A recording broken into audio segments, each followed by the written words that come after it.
जे मुलांना लागतं ना ते त्यांच्या आईला माहिती राहतं की त्यांना पुढं काय काय लागणार आहे. तर मला 2 बॅग घेऊन जायच्या आहे. एक ताप आणि दुसरी ही आहे.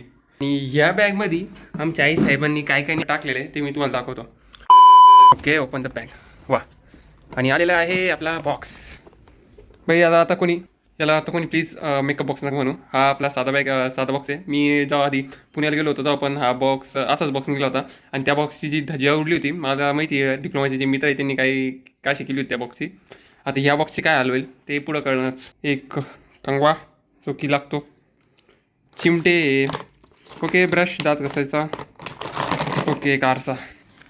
बाई एक आरसा, एक आरसा तर लागतो बाई. मागच्याच मी ना याच्यापेक्षा मोठा आरसा निघाला होता आणि त्याचे ना जे काचेचे तुकडे गेले होते भाई त्या हॉस्टेलच्या पोरांनी, काय सांगू भाई, लय खतरनाक सीन झाला होता. आणि हा पावडर, बाय द वे मी जास्त पावडर लावत नाही तरी पण देखील पावडर लागतीच बाई, कारण की कॉलेजला पोरी बिरी बघतात.